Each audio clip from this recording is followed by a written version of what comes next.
Before we get started, I do want to welcome everybody. I'm going to launch a poll really quick right now that just asks how many people are watching on your device. So that's for our attendees. If you do have any, everybody is on, this is a webinar, so everybody is automatically muted and the camera is off. Cameras are off. So if you do have any questions, you can type them into the Q&A or the chat, and you'll find those on the Zoom menu. And then, Patricia, are you okay if we answer those at the end of the? Sure. Okay. And then I do want to tell you a little bit more about our presenter today.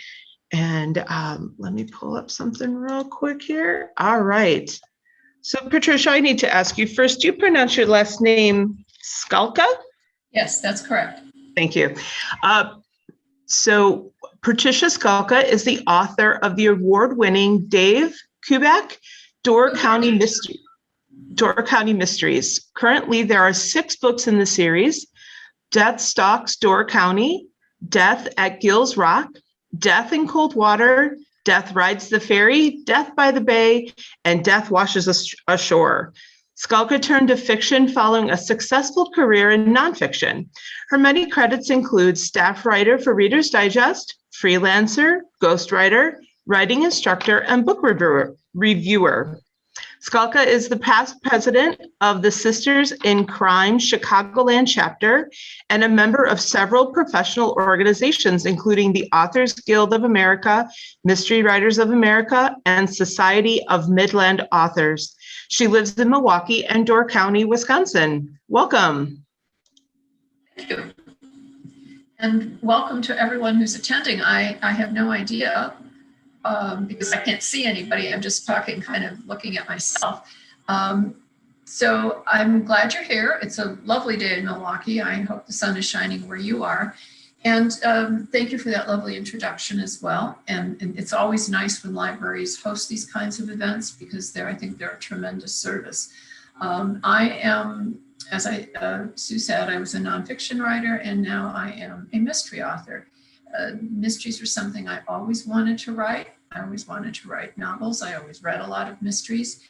And I'm congratulating you on choosing this particular format to work in because mysteries are hugely, hugely popular. There was a recent article in Great Britain. They have surpassed romance novels as the leading genre of books that are purchased in bookstores throughout Great Britain. And they're probably close to that in the United States and throughout North America. So you're in the right place at the right time. Why do people like mysteries? Why do they like to read them? They're puzzles. People like puzzles. There are solutions. Readers like the sense of having something completed, getting the answer, having something resolved. You know, when life is in chaos, especially, it's nice to know that when you get to the end of the book, you're going to have the answer. You're going to have a solution. So it's a very satisfying kind of read. If you are working on a series, that's great too. Readers do like a series. When I started mine, the publisher said, and booksellers told me, that readers will start with the first one and then they'll come back for the second and the third. And I thought, well, we'll see. But in fact, that is what happens. So that doesn't mean standalones don't work, because standalones are fantastic. Sarah Paretsky has written a huge number of them, all very successful, as have other people. So whatever you're aiming at, whatever you're working on, if you're writing a mystery or a thriller, you're in good company.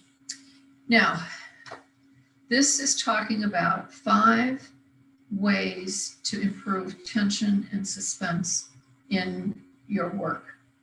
Let's start with the essential. I'm going to go back a little bit and talk about what the essential elements of a mystery are. It's the same essential elements as in any novel.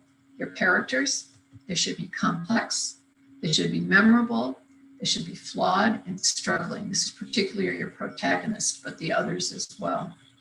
Your setting is important. It creates the physical geography of where your story is set. It has maybe a lot to do with the weather.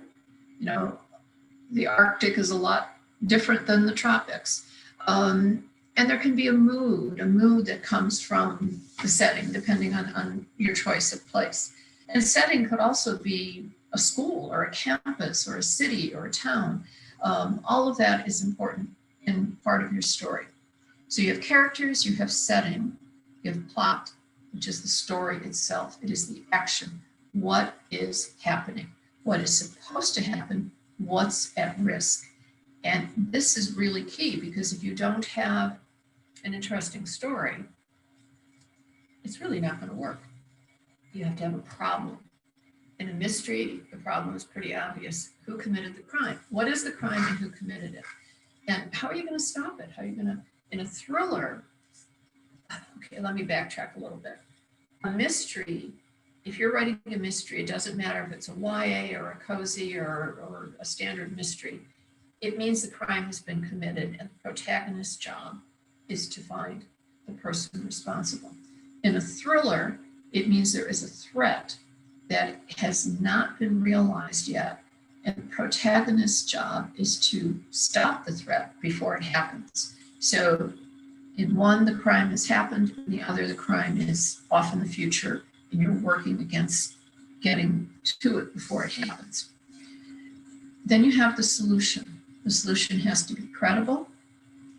It can't be a coincidence. It can't be something that comes out of left field. The reader has to be able to say, oh, all the clues were there. Yeah, I should have figured it out. And it has to be tied to some change or growth in your protagonist. Your protagonist is changed because of this journey they've taken in solving the mystery. There's a sense of completion. There's a sense that justice has been served. So that's your job. That's your challenge as the writer. How do you do this and incorporate these elements of suspense and tension? Well, the first one would be literally a ticking clock. And by that, I mean a deadline, a solid time frame. If you're writing a YA, maybe it has to happen over the course of a school year or over the course of a semester. If your characters are on a journey, let's say you have your setting as a cruise ship, and once you come to the end of the cruise, everybody disappears, dissipates, goes home. So the crime has to be solved before the journey ends, whatever the journey might be.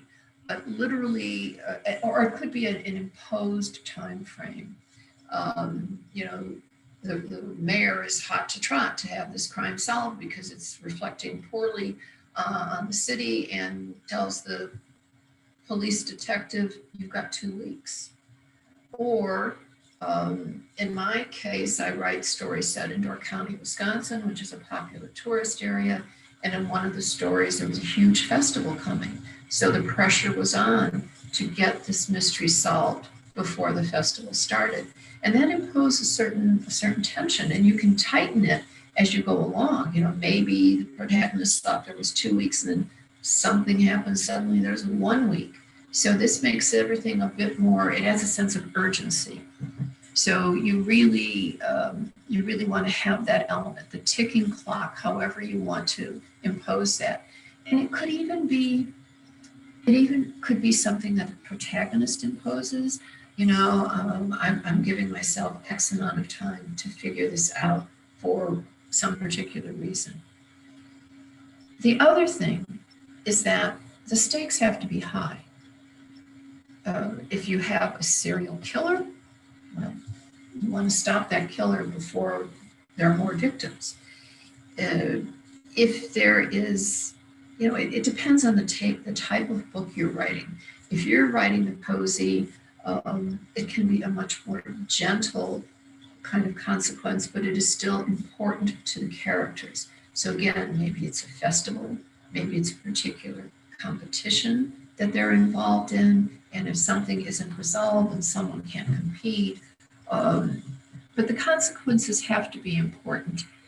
And if you could make it personal, to the protagonist, that's even better. What do I mean by that? He or she has failed before in a similar situation, and for the sake of their own self-esteem, they better get this one right. Or their job depends on it, or a promotion depends on it, or the well-being of the community, or the start of the school year. Something has to be tied to it that's important for the protagonist and for other people involved, and that adds an element of pressure. I'm talking kind of in general terms here, and then I'm going to go into how you do some of these things. I'm going to give you some examples. You will hear people talk about plot twists. Excuse me 1 minute. Plot twists are critical. What is a plot twist? The story's going along in this direction and a twist turns it completely. Everything changes. So the protagonist, your detective, amateur detective, professional detective, is scooting along, absolutely confident that he or she is on the right path, the right trail. Something happens. They're wrong. They have to start all over again. What constitutes a plot twist? Well, let's say you have a really, really good suspect, absolutely convinced this is the person who did it. Next chapter, they're killed. Well, obviously they weren't the antagonist. You got to start all over again. Or there's an alibi for one of your suspects that it's like ironclad, and then it disintegrates. Or suddenly there's a link to a crime from 10 years ago, 20 years ago, that has never been solved. That changes everything. Maybe this is part of a pattern. Maybe the person who committed that crime committed this crime. Maybe they need to rethink everything. Those are plot twists. Again, I will get into like where do they come in and how many should you have. I'm just giving you the keys here, the ingredients, as it were, of the tools. Writing is a craft, and these are your tools. If you're writing mysteries, these are the things you need to incorporate into your stories. Number 4, obstacles. Donald Moss has a national reputation as an agent, and I once attended, this is when I was still just starting out and learning how to do this. I attended a day-long workshop that he did. And I think every 5th sentence that he spoke that day was, what else can go wrong? You've got your story to this point, what else can go wrong? And as part of the workshop, he would say, okay, put your protagonist, get your story in a certain place. List 5 things that can happen now that will delay the action or cause a problem. And then make one of those happen. And then again and again. Now, an obstacle is not a plot twist.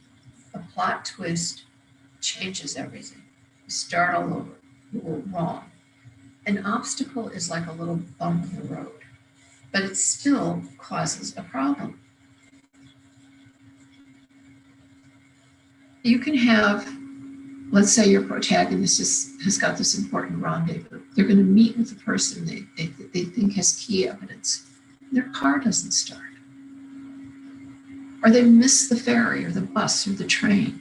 Or they need to make a critical phone call and the phone is dead. Or there's a horrendous storm coming in, or a blizzard or an avalanche. Something happens to make that protagonist then have to, instead of driving, maybe having to walk, maybe having to run, maybe having to hitchhike, some obstacle that they have to overcome. The obstacles could also be internal. Your protagonist can have doubts, fears, dreads. Maybe in a YA where you have kids in school, maybe there's a bully.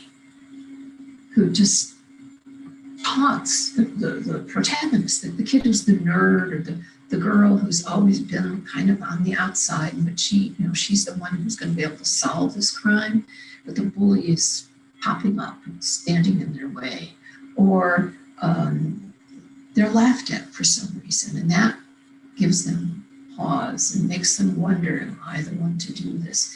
These are obstacles, and the reason you want them is because you want your readers to be engaged in cheering on your protagonist. They want your protagonist to succeed. They want the protagonist to overcome that problem, to triumph. And so every time they're faced with an obstacle, you engage the reader a little bit more, and you give the reader an opportunity to kind of, work mentally on behalf of the protagonist. You also need conflict. Conflict is really, really important. Conflict is one force against another force. For example, Town versus Gown, which is a classic. The protagonist is the big city cop faced with people who resent his being there, because I'm thinking of Broadchurch. They're resented for some reason, or they're suspect because they've never succeeded before, or maybe they themselves were considered kind of a criminal at some point in time. Peers can be the source of conflict. They don't want you to succeed because they want to succeed. They want to, be the one to solve the crime and get the prize or get the honor.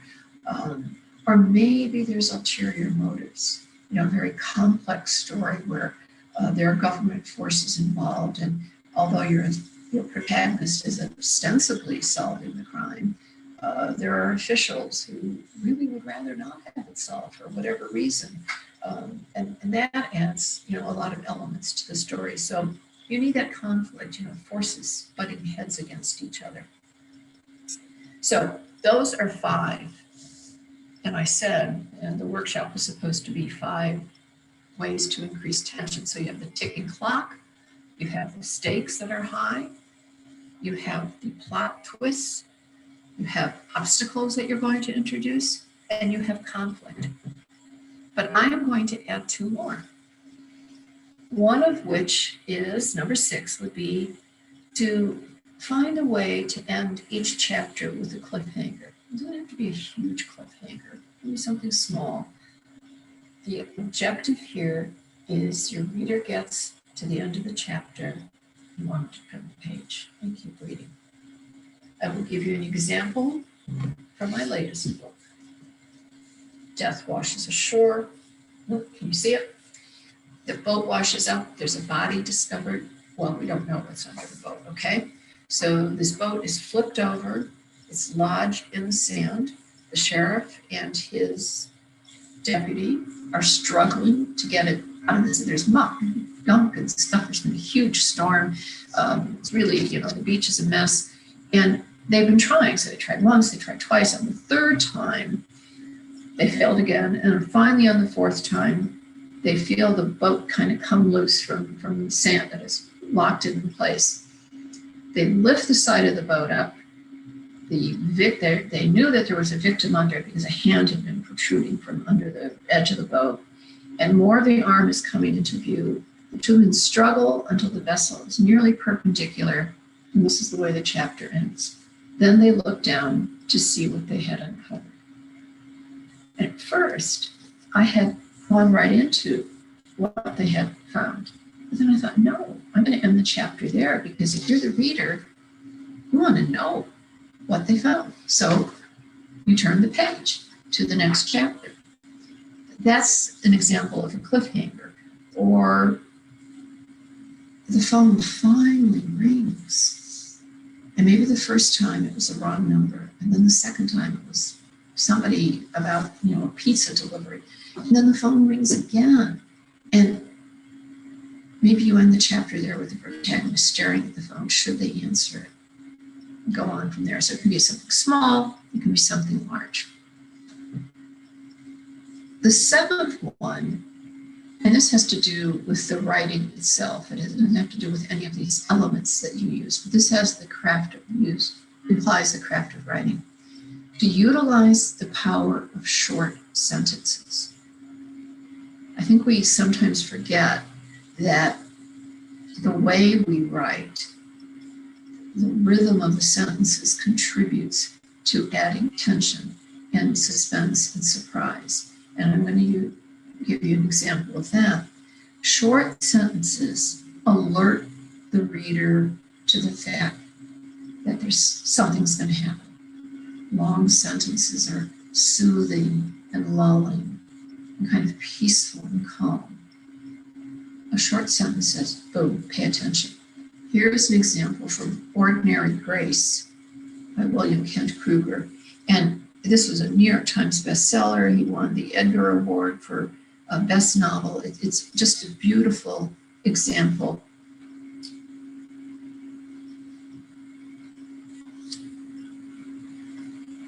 There's been a funeral, and it's quiet in the church. And where did I have that? I had the actual page with this material on it, and now I seem to have misplaced it. It was quiet in the church when he finished, and the he being the preacher, and the preacher is the narrator's father. And the breeze, it was quiet in the church when he finished, and the breeze that swept through the open doors cooled us, and the flowers beside the coffin rustled as if someone had passed by. This is set in like the 1950s. There's no air conditioning. It's summer. It's hot in the church. So everyone is, waiting for this service to be over. The music has been sung. The preacher has given his homily. And then here's the next sentence. Then Gus stood up. Gus is the janitor. Gus doesn't talk to people. Gus never says anything in church. Gus stands up. He stepped into the aisle and walked to Bobby's coffin. He put his hand on the polished wood. My father, if he was surprised or concerned, didn't show it. He said, Gus, is there something you would like to say? Gus stroked the coffin as he might have the soft fur of a dog. I saw that his body was shaking, and I understood he was crying. Someone in the congregation gave a cough. It sounded funny, as if it had been done to break the moment. What it did was make Gus turn and face them. So those are all relatively short sentences after that long one about how quiet it was in the church. But the real key that alerts the reader that something's coming was that one forward sentence. Then Gus stood up. Something as simple as, then everything changed. Okay, the reader wants to know what's going to happen. So use the power of short sentences. Don't write all short sentences because that gets wearing, it gets tiring. You want those long rhythmic sentences in there. The short ones will alert your readers to what's coming. All right, so those are the elements. 7, I gave you 7. We'll focus on 5 in the next part of the discussion is what is the structure? How do you make all of this happen? A book, a novel, a story is a story. You'll hear in workshops and conferences, people talk about the story arc. The story arc essentially means the structure, which is Act 1, Act 2, and Act 3. It's like a play. At the beginning, the middle, the end. So, Act 1 of your structure of your book, you have a dramatic opening. You introduce your protagonist and the suspects.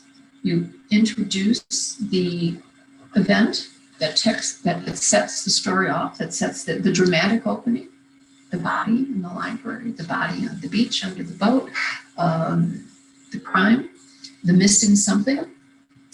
And you carry that through. You have your interesting characters and your setting. Now, I'm going to read two examples of, well, one example of how you can set things up, and then talk a little bit about how setting plays into it. I'm going to go back to Ordinary Grace by William Kent Kruger. This is how he sets up this book. This is the first sentence. Yeah. It's a very long sentence, and he pulls it off. I think most writers would have made it into two sentences. But I'm going to read that long one and then the next one that comes after.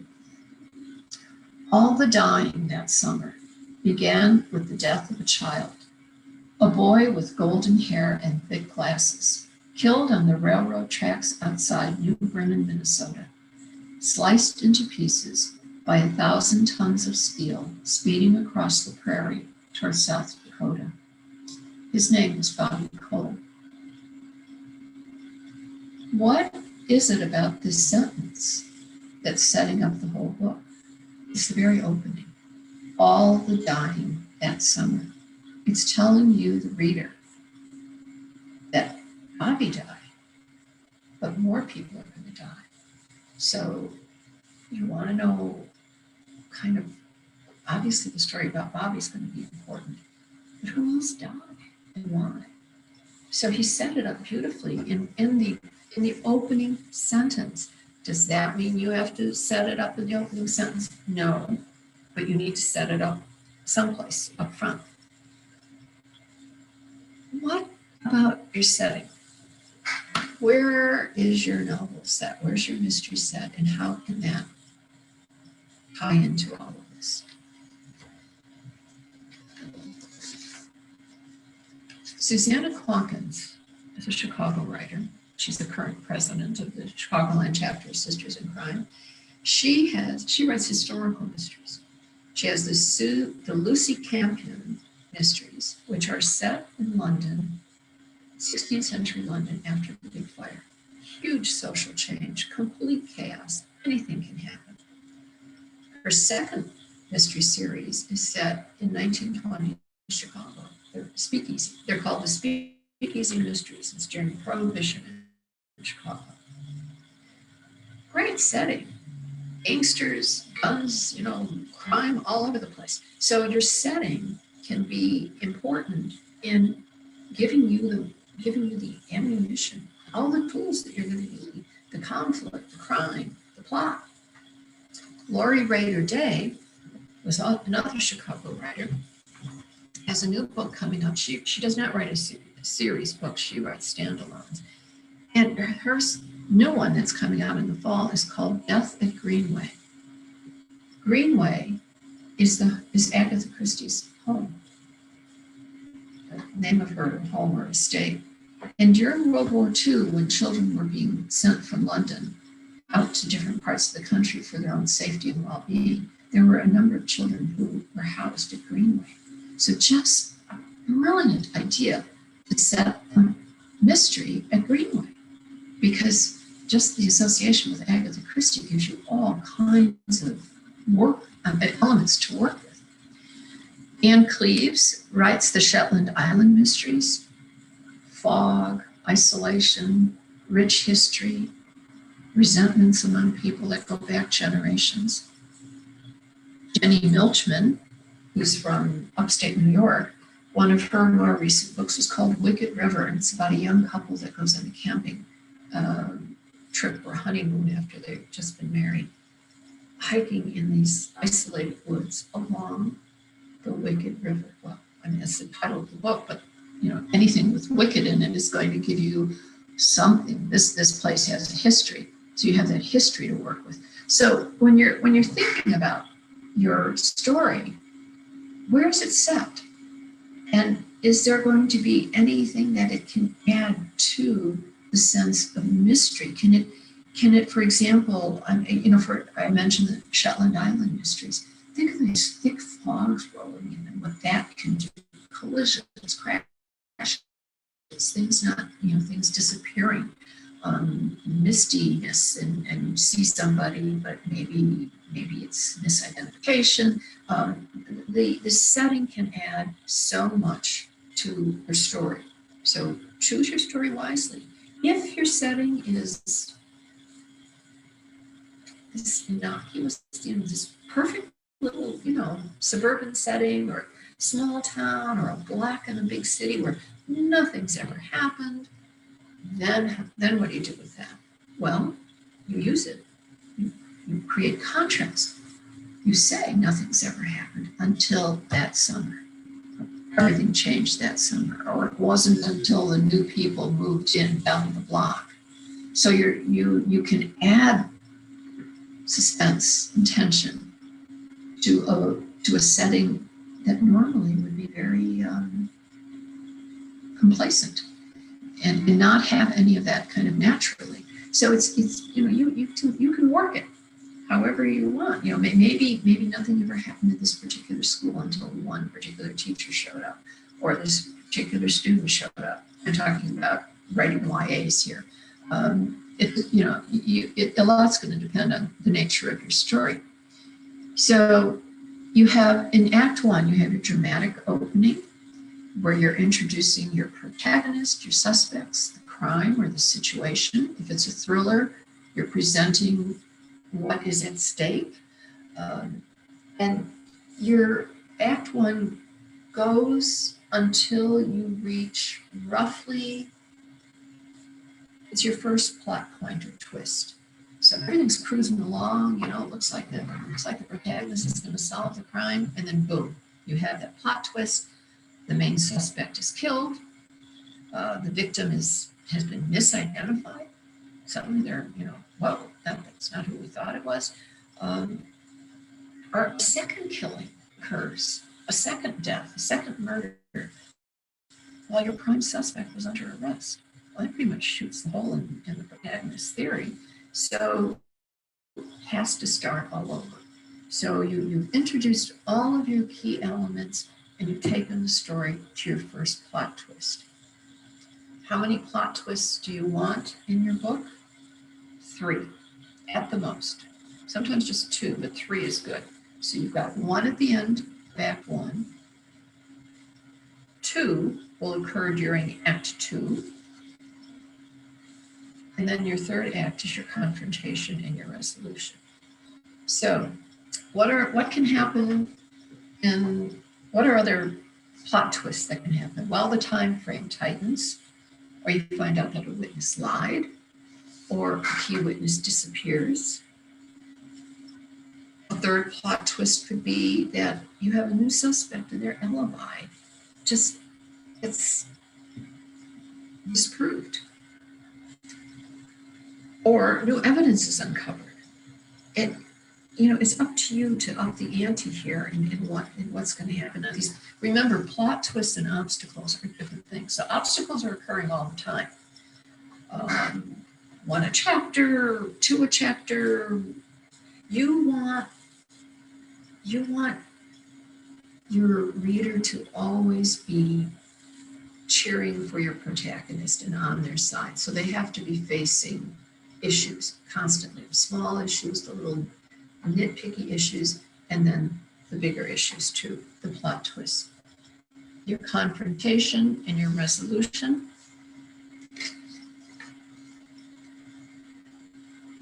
The characters have to have changed. The confrontation is when the protagonist has finally figured it out. They confront the criminal, the antagonist, or they arrest that person, or they address the issue, they get it resolved, and then they explain it. And then there's the denouement, and that is sort of the after effect, the gentleness that comes after the storm, after the story has been resolved. How does this all pan out?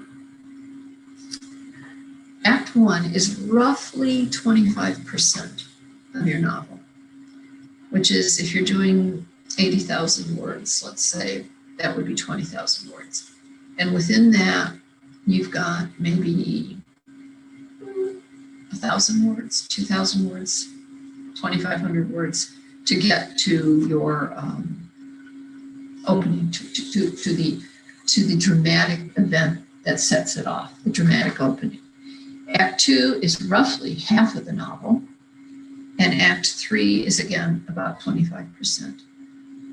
Now at the beginning, when I started talking, I said it's important that you know what you're writing, because there are different guidelines or suggestions or standards. So for example, a YA, a young adult novel, would not be as long as a standard mystery.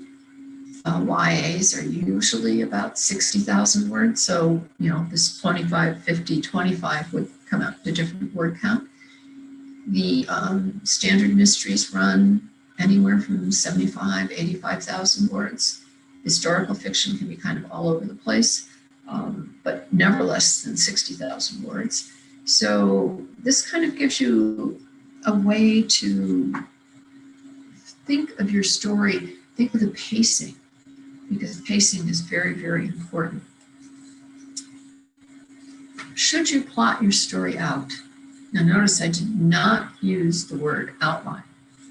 When you say outline, people always think of that horrid, you know, Roman numeral 1 and ABC, capital letters, and then, you know, on and on and on. And that's not what you want to do, and it's not really useful. But you want to know your story. And this is my personal opinion. Some people just start writing, oh, I got this great idea, I'm gonna write the book. And then you know, halfway through they change their mind, or they don't know who did it. And then they end up having to revise extensively. I think if you plot your story out, and by that I mean, ask yourself, what happens? What happens first? What happens next? What happens next? Literally, point by point. The body's discovered, this happens, this happens, this happens, this happens, this happens. And if you take the time to do that, you will be able to identify your dramatic opening. You will know where your plot twists are coming. You'll have them in there. You will know what the obstacles are that your protagonist has to overcome. And you'll know if there's too much of something or not enough of something. If you have this, and this, but there's no action going on, you've got to resolve that. You have a problem there. I missed saying something about characters. When I talked about the opening Act 1, and I said you introduce your protagonist and the suspects, various characters that are in the story. Characters themselves are crucial and can be memorable and complex. I read The Secret History probably 18 years ago, and I have never forgotten Donna Tartt's description of one of her characters. There was a group of students. This is set on a college campus up in New England, sort of a Dartmouth kind of place. So it's very, you know, classy and Tony. But it's at a time when it's, you know, a lot of, you know, hippies and beatniks, and everybody's running around in tie-dye and, you know, all that sort of thing. And there's a core group of people, of characters, who stand out because they're different. They dress differently and they act differently. And there is one, where is that? Oh, here it is. The third boy was the most exotic, angular and elegant. He was precariously thin, with nervous hands and a shrewd albino face, and a short, fiery mop of the reddest hair I had ever seen. He wore beautifully starched shirts with French cuffs, magnificent neckties, and a black greatcoat that billowed behind him as he walked and made him look like a cross between a student prince and Jack the Ripper.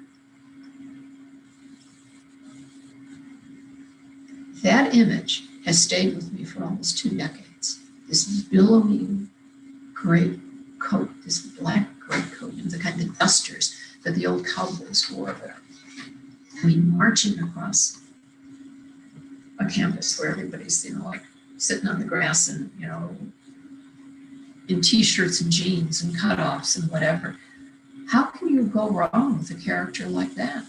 If you create characters that are truly memorable, that have this visual connection for your reader, that image will stay with them. Now, obviously, this person is different and very much involved in the crime that was committed, and you want to know how and why and where they came from and how they got there.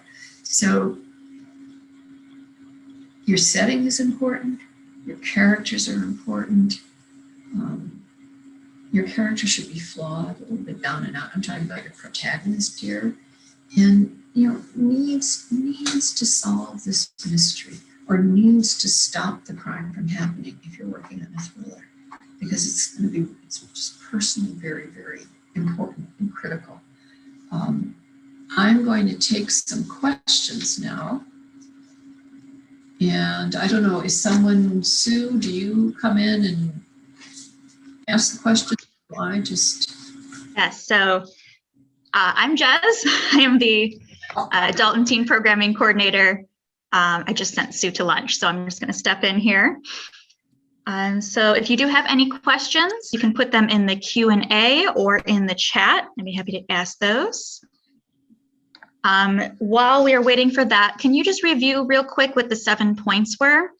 Okay, they were, the first one was a ticking clock, literally a time frame. You don't have like forever to solve. The protagonist doesn't have forever to solve. There's a beginning and an end, and they're aware of this deadline. And the deadline is imposed because of the nature of the story. The second one is that the stakes have to be high. Serial killer, you want to prevent more killings. Something depends on a resolution, so it can then happen. The consequences must be critical and important, both to the protagonist and to the larger community. The third one are plot twists. Plot twists change everything, and you need 3 of them at the most. 1 is not enough, 2 might work, 3 is a really good number. So the first one is at the end of the first part or act 1 of your story, and that's when everything the protagonist thought was right turns out to be wrong. Not everything, but one important thing, like a suspect evidence is wrong. And then there are 2 more that come in the second part of your story. So you have a ticking clock, you have high stakes, you have plot twists, and then you have obstacles. Obstacles are not plot twists, but they are things that complicate the protagonist's journey, well, it is a journey. It's a journey of discovery. So what else can go wrong? The car doesn't start. It has to be somewhere. She has to, she's waiting for an important phone call. Her phone's died, or she drops it in a puddle and it suddenly isn't working. The weather can create an obstacle. The protagonist's own internal doubts and fears of an external force, like an unhappy neighbor, a bully. So obstacles, because you want your reader to cheer on the protagonist. The 5th one is conflict. There has to be, the protagonist doesn't have easy sailing. There's someone who doesn't want this to happen, doesn't want him or her to succeed. They resent them. Think of Miss Marple. It was always the sheriff was like, oh, go away. What do you know? You're this little old lady. You can't possibly know anything. So there has to be conflict between the protagonist and other characters. And then I added 2 more. I know I said there were supposed to be 5. The 6th one was end each chapter with a cliffhanger. Could be a cliffhanger, could be a small cliffhanger, but it's something that will make the reader turn the page, keep reading, go to the next chapter. And the seventh was to use the power of short sentences to herald action, to let the reader know something is going to happen now. And I use the example of Gus, the janitor, standing up in the funeral. Gus stood up. Everybody at church knew something was going to happen now. And what happens is that Gus reads them out because people were not nice to that boy who died. And he tells them. So it's part of who Gus is, and it's part of the story. Even a sentence as simple as, that summer everything changed because something happened. And so those are the seven points. All right, thank you. Yeah, that ending chapters in a cliffhanger, that's usually what keeps me up way too late at night because I have to keep finding out what happens. We do have a question here. What was the name of the last book you mentioned about the New England college campus, and who was the author? That is The Secret History. That's the cover without the paper cover. And the author is Donna Tartt, Tartt. And she is the author of The Goldfinch. Mm-hmm. Also My Secret Friend. But I've read this book twice. This is an amazing book. And what's interesting about The Secret History is you know immediately what happened. That's in the prologue, and the whole book is about why it happened and who did it and how they did it. So it's a little bit kind of it's different, it's backwards, but very powerful. And she's an excellent writer. So The Secret History by Donna Tartt. Okay, and then we only have another minute here, but can you tell us a little bit about the Sisters in Crime? Oh, yes. Sisters in Crime is a national organization. I think it's like 30 years old or 40 years old. It was originally started by Sarah Paretsky and another number of other women who thought that, who felt that women as mystery writers are getting the short shrift from the publishing industry. And so they banded together and created this organization to support each other and to bolster and to help women who were crime writers. Now men are invited to Sisters and Misters, but the organization is Sisters in Crime. The Chicagoland chapter is the third largest in the country. They offer seminars, they offer, they have meetings, they have programs, and lots of help is available if you join them. So you have to be a member of the national organization, and then in order to join the local chapter, if you go to the website, just Google Sisters in Crime Chicago or Chicago Sisters in Crime, and it will come up, and you'll see what some of their events are. I mean, obviously with the pandemic, the monthly meetings kind of all became and everything, but it's really a wonderful organization because you can get a lot of help and you get a lot of support. You get a lot of people who've been there before, people who've struggled and tried, and they can, they're very generous in offering suggestions. Sometimes the workshops are, how do you deal with this? How do you deal with that? Or they'll bring in an expert to talk about something like poisons or weapons. And the national organization also sponsors seminars that are online that you can tune into, and you just gain a wealth of information. So it's a marvelous organization, and you do, the Chicagoland chapter, it's Chicagoland. I mean, it does cover quite a wide metropolitan area. So I highly recommend that anyone interested looks into it. Well, thank you so much. Thank you for sharing your ideas and expertise. You all can find more information on Patricia and links to her books from the Author Fair page. That is kind of our home for everything happening today. So you can also find the links for all of the afternoon sessions there as well. I hope you'll join us after lunch. We'll be meeting with some other authors for panels and listening to some things about publishing and having original ideas. So thank you all for attending, and hope to see you all soon. Thank you. Bye.